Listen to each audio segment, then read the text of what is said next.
Welcome back sa ating channel ngayon and please subscribe for more videos to come. So salamat pala sa MNJ Distribution sa pag-sponsor ng ating bagong wetsuit at located sila sa Lapu-Lapu, Cebu. May available din silang mga pana, mga branded at mga wooden guns. Paki-search na lang yung page nila sa Facebook. At sa di pa naka-follow sa ating Facebook, nagko-customize din ako ng mga ganitong mga pana na Hermes brand. Mga nagtatanong, ito ay nasa 23k or 25. Depende lang sa mga parts na ating ilalagay.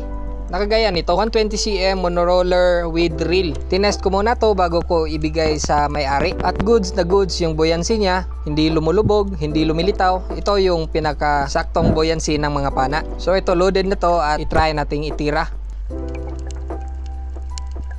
Wala naman akong target nito pero tinesting ko lang yung firepower niya.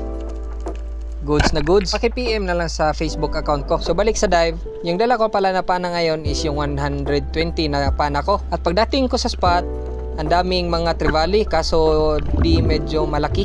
Kakapagod kasi mag-load ng 120 at itira lang ng maliliit. So enjoying the view na lang muna.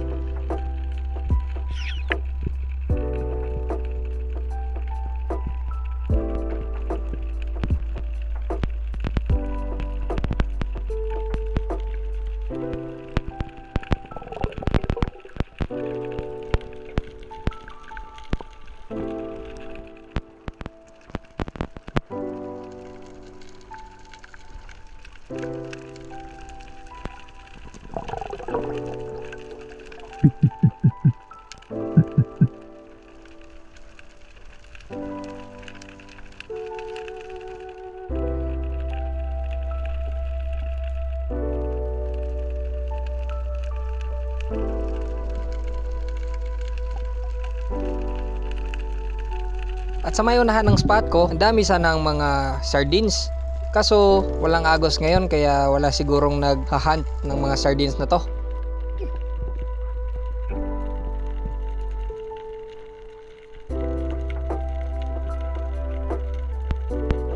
Try ko pa ngang mag-ambush nito pero wala talaga. Mga bugaong lang meron.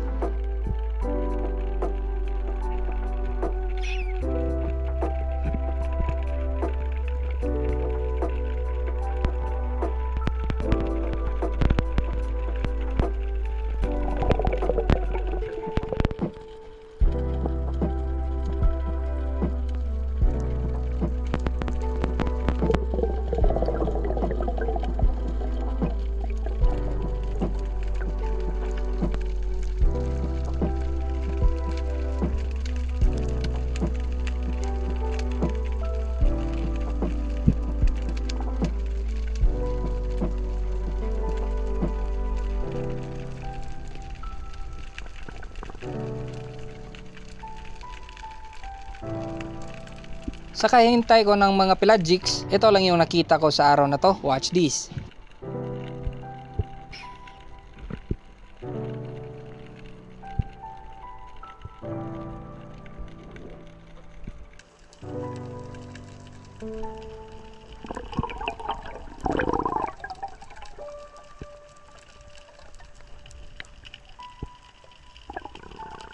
A minute has passed and may nakita akong gumalaw sa may ibabaw ko. 3 king mac. Kaso ang liit ng dalawa. Pero nasa 2 kilos na sana. Nasa range ko na sana. Pero sa sobrang choosy, pinuntahan ko pa yung malaki sa kanila. At wala pa akong natira. Sayang lang.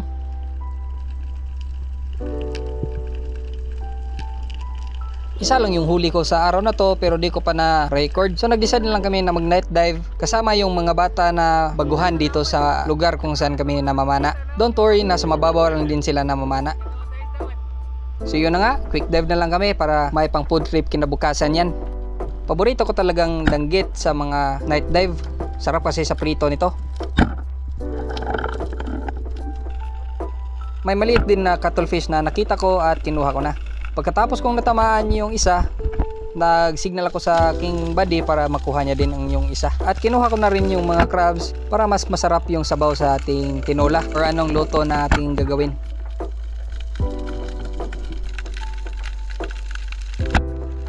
May nakita din akong eel na nasa buhangin. Di ko tinira kasi daw madami yung tinik nun.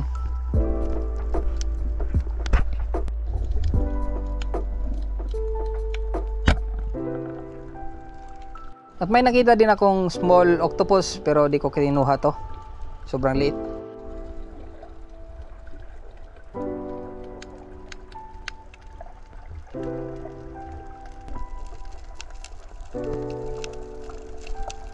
Pagkatapos naming mag-dive, ito yung mga huli namin.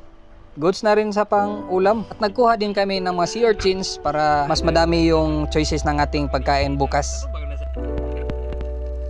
Pag naghuli kami ng mga sea urchins, ako yung taga-pundok ng mga sea urchins at yung kasama ko ang tagalagay sa net kong ginawa.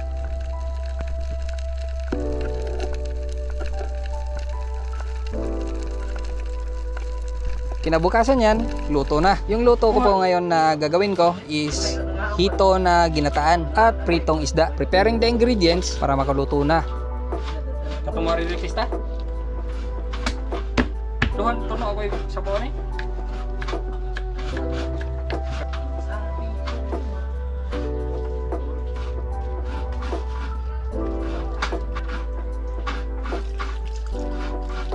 First tuno.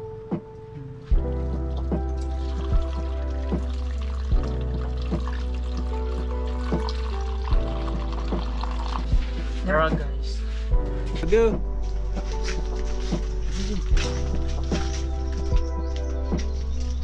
Kalamay. Ano ba?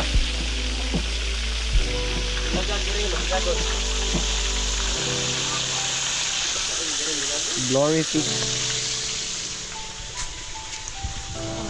Sing anay? Naga bagot. Ah, gata ni gata. Oy.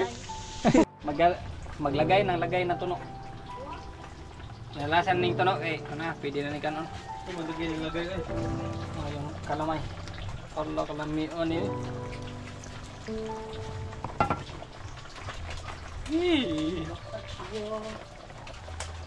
Pinober gini maluto dire. Okay. Salam koy. Bisa ko na data. Bona be. Oh. Mia. Mia oy.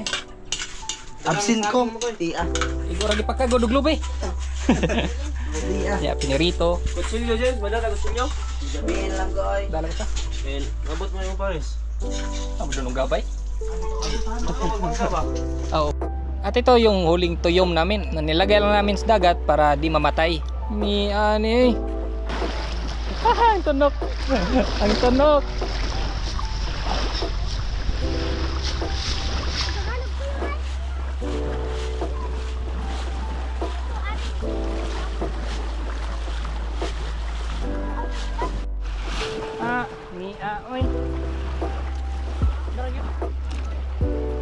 Nilinisan na namin pagkatapos at ito yung resulta. Kain po.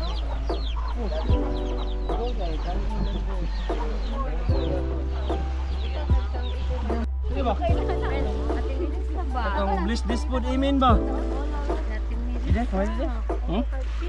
Kami mga jay, di ba mga jay? Si Jitray. Lagi naman ni Jid. Namin na Bisaya. Pagkaon sa baon niya na.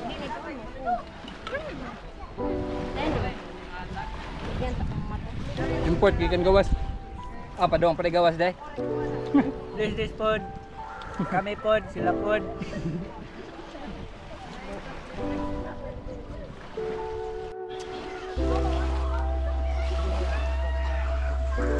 Pagkatapos namin kumain, naligo kami sa Molobolo Spring sa Tuburan, Cebu para makapag-relax din naman. At kinabukasan yan, namana pa kami para may ma-bring house din akong isda pag uwi ko sa bahay. Okay, balik dagat na naman. Isura ni pobrita. Nag-quick dive na lang ako para makauwi na din sa bahay pagkatapos. At ito yung mga isdang nakita ko. Pagdating ko sa baba, di ko na naman napansin may nakapatong palang grouper sa may bato. Dalawa pa sana. Good sign na season nila ngayon.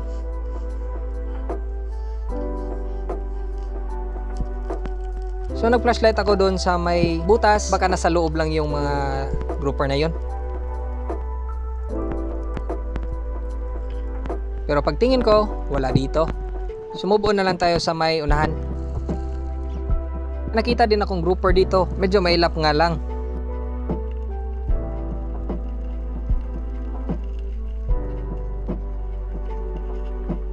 Tiningnan ko yung butas, wala talaga. So next time na lang. Ilang checks ko sa mga bato, wala talaga. Pero ito lang yung nakita ko, papauwi na sana.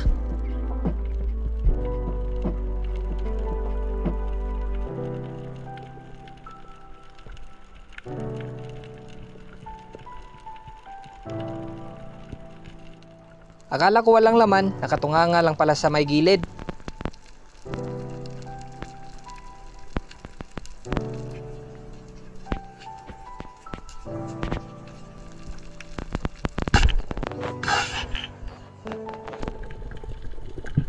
Akala ko ang liit lang.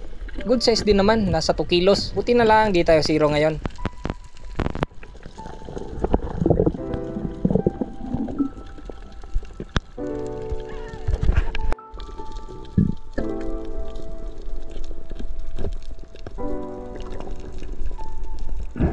So see you na lang sa next episode natin. Baka may biyaya naman yung Mother Ocean sa atin. So stay safe, dive safe.